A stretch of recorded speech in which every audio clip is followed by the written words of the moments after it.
taxes will be hiked in the upcoming budget, Rachel Reeves has admitted. The Chancellor said Labour would stick to its election manifesto promises not to raise national insurance, income tax or VAT, but left open the possibility of changes to inheritance tax, capital gains tax or pension reforms. She told the newsagent's podcast, "I think that we will have to increase taxes in the budget." But Jeremy Hunt, Shadow Chancellor of the Exchequer, blasted, "They had a choice and they have chosen to raise your taxes. Instead of taking the difficult decisions needed to reform welfare, increase productivity and stand up to Labour's union paymasters, the Chancellor will raise taxes right across the country. Just as we warned, they were always planning to do this, they just didn't have the courage to be honest about it."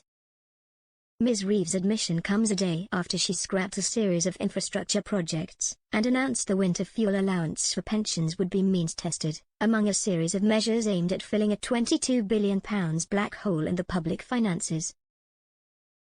Asked about changes to inheritance tax, capital gains tax, or pension reforms, she said, "We will have a budget on the 30th of October and ahead of that budget, we will have a forecast by the Office for Budget Responsibility on this occasion, based on accurate numbers."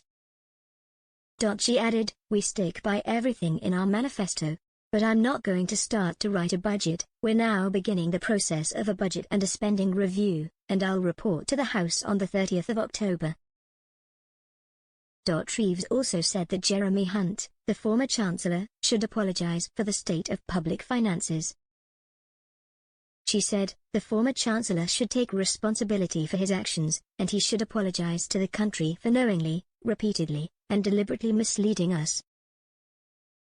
On Monday, the Chancellor said she was making difficult decisions as she accused the previous government of leaving £21.9 billion of unfunded commitments that it had covered up from the country. In a statement to Parliament, she set out immediate action to address the shortfall by £5 billion, with the rest of the gap to be addressed at the budget. But her predecessor Mr. Hunt claimed around half of the black hole in spending was down to her deciding to give above-inflation pay rises to millions of public sector workers. Ms. Reeves announced during the statement she would agree recommendations by a raft of public sector pay review bodies, while also agreeing to hike junior doctors' pay by around 20% over 2 years. In another hint that taxes will be increased, Ms. Reeves said the budget will involve taking difficult decisions to meet our fiscal rules across spending, welfare and tax. Ms. Reeves' statement to the Commons came after she ordered Treasury officials to undertake an audit of public spending when Labour came to office. Among the spending commitments cancelled by the Chancellor are plans for the Stonehenge Tunnel, and to restore some previously closed railway lines, ending the Rwanda migration scheme, and abandoning Rishi Sunak's advanced British standard in education, arguing the former Prime Minister didn't put aside a single penny to pay for it. A Treasury spokesperson said, "As we said yesterday, there will be further difficult decisions on tax and spending at the budget on October 30th.